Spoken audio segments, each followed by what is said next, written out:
Olá, pessoal! Sejam bem-vindos ao nosso curso de Cálculo 2, segunda parte. Eu sou o professor Tiago de Oliveira e nós estamos indo para a segunda aula, onde vamos trabalhar com séries, primeira parte. Sendo mais específico, vamos trabalhar com a definição e exemplos de séries. Bora lá! Pessoal, vamos começar a nossa videoaula com um exemplo. E para esse exemplo, temos a seguinte pergunta. O que queremos dizer quando expressamos um número como um decimal infinito? Por exemplo, o que significa escrever π igual a 3,14, 15, 9, 2 e por aí vai? Nós sabemos que esse número é um número irracional. Observe que esse número ele pode ser escrito como uma soma infinita. Isso significa o quê? O π pode ser escrito como 3, que é a parte inteira, mais 1 sobre 10, que é o 0,1. Então, observe, 3 mais 0,1 dá 3,1. Mais o próximo termo, 4 sobre 10 elevado ao quadrado, é o 0,04. Então, somando esses primeiros três termos, nós temos o 3,14. Somando o próximo termo, teríamos o 3,141. Esse próximo termo seria o 1 sobre 10 ao cubo. E assim por diante, né? Onde esses três pontinhos indicam que a soma continua para sempre. E quanto mais termos adicionamos, mais nos aproximaremos do valor real de π. Ok? Em geral, pessoal, se tentarmos somar os termos de uma sequência infinita, por exemplo, a n, onde n começa do 1 e vai para o infinito, obteremos uma expressão da forma a1 mais a2 mais a3 mais reticências mais an mais reticências, ou seja, continua somando os termos, que é denominada uma série infinita. Então, recapitulando, a série infinita vai ser a soma desses termos da sequência infinita, ou apenas série, tá? E é denotada por simplicidade pelo símbolo de somatório de AN, com N começando do 1 e indo para o infinito. Em algumas vezes, só o somatório do AN. Então, vamos continuar aqui. Pessoal, aqui nós temos uma pergunta importante. Faz sentido falar sobre a soma de uma quantidade infinita de termos? Então, nós temos a primeira observação. Seria impossível encontrar uma soma finita para a série 1 mais 2 mais 3 mais 4 mais 5 mais reticências mais n mais reticências, ou seja, somando os termos aí infinitos. Porque, se começarmos adicionando os termos, obteremos as somas cumulativas 1, 3, 6, 10, de fato, né? O primeiro carinha é 1. Somando o primeiro com o segundo dá 3. Somando os três primeiros dá 6. Os quatro primeiros, 10. E assim por diante. E depois do enésimo termo, obtemos a seguinte fórmula, né? n vezes n mais 1 sobre 2. De fato, né, pessoal? Vamos somar os três primeiros termos. Então, o nosso n é 3. Fica 3 mais 1, 4, vezes 3, 12, dividido por 2, 6. E, de fato, né, o 1 mais 2 mais 3 dá 6, que se torna muito grande à medida que n aumenta. Então, observe que é impossível encontrar uma soma finita para essa série. Contudo, pessoal, se começarmos a somar os termos da seguinte série, meio mais 1 quarto mais 1 oitavo, observe que o próximo termo é metade do anterior, mais 1 sobre 16 avos e assim por diante. O termo geral aqui é 1 sobre 2 elevado a n. Então, somando esses carinhas, nós vamos obter o quê? O primeiro é meio. Somando os dois primeiros, 3 quartos. Os três primeiros, 7 sobre 8. Assim, nós vamos ter 1 menos 1 sobre 2 elevado a n, que é a soma dos nossos n primeiros termos. E a tabela vai nos ajudar a entender melhor essa soma. A tabela mostra que quando adicionamos mais e mais termos, essas somas parciais se tornam cada vez mais próximas de 1. De fato, né? Somando os dois primeiros termos, temos 0,75. Somando os seis primeiros termos, temos 0,98 e por aí vai. Somando os 20 primeiros termos, nós temos 0,9999905. Então, à medida que adicionamos mais e mais termos, essas somas parciais se tornam cada vez mais próximas de 1.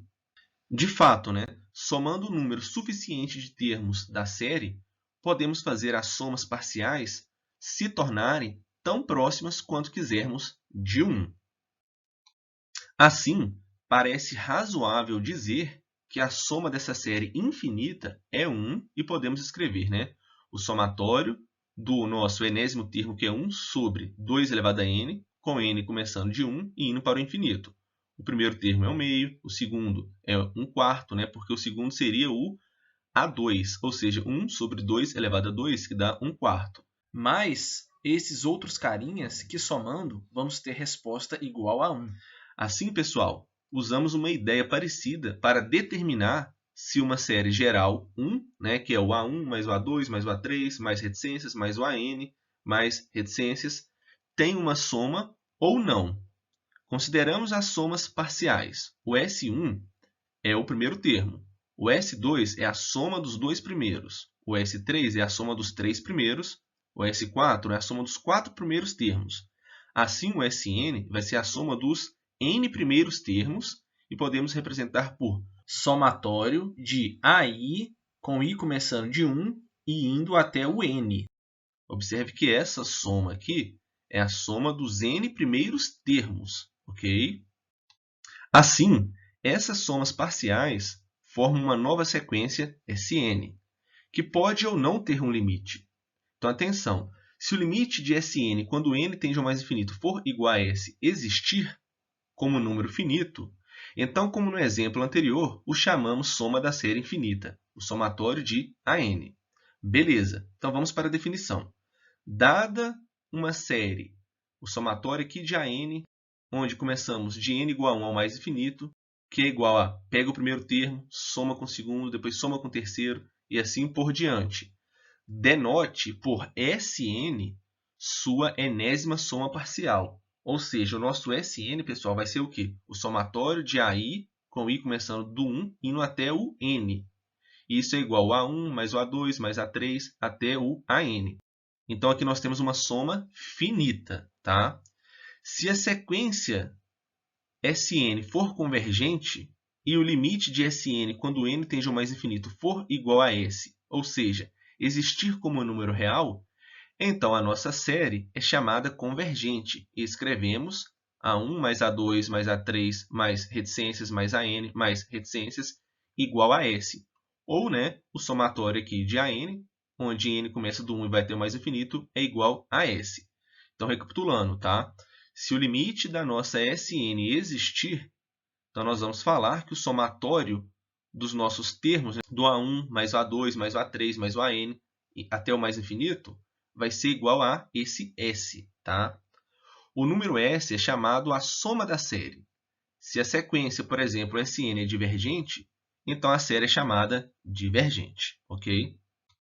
Assim, nós concluímos que a soma de uma série é o limite da sequência de somas parciais. Isso tem que ficar claro, tá? De modo, quando escrevemos o somatório aqui de AN, onde o n começa do 1 até o mais infinito igual a S, queremos dizer que, somando um número suficiente de termos da série, podemos chegar tão perto quanto quisermos do número S. Então, observe que o nosso somatório de AN, com n começando do 1 até o mais infinito, pode ser escrito como limite do somatório aqui de AI de I igual a 1 até n, com n tendendo ao mais infinito. Lembra lá que é uma notação muito parecida com aquela que usamos em integral imprópria, né? Para encontrarmos essa integral, né, integramos de 1 a t e então fazemos t tendendo ao mais infinito. Lembra lá? Para resolver a integral imprópria. Agora, para uma série, somamos de 1 a n e então fazemos n tender ao mais infinito. Nós vamos ver muitos exemplos, tá? Exemplo 1. Suponhamos que se saiba que a soma dos n primeiros termos da seguinte série seja. Então, se é a soma dos n primeiros termos, a gente vai representar por Sn, que é igual a A1 mais A2 mais A3 mais reticências até o AN. É uma soma finita.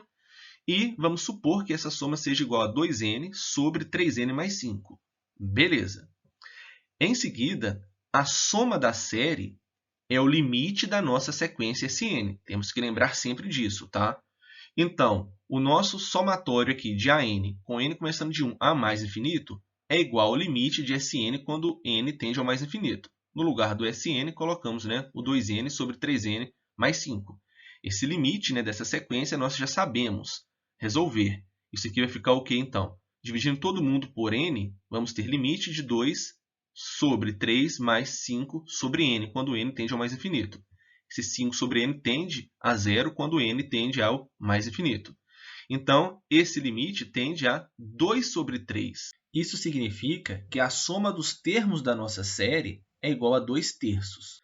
Pessoal, atenção! No exemplo 1, foi dada uma expressão para a soma dos primeiros termos n, mas geralmente não é fácil encontrar tal expressão, tá? No exemplo 2, que vamos ver na próxima videoaula, no entanto, olhamos para uma famosa série para a qual podemos encontrar uma forma explícita para SN, mas isso só na próxima videoaula. Pessoal, então é isso. Lembrando que os slides foram elaborados com base nas notas de aula do livro Cálculo Volume 2 do Sturt. Um grande abraço e até a próxima!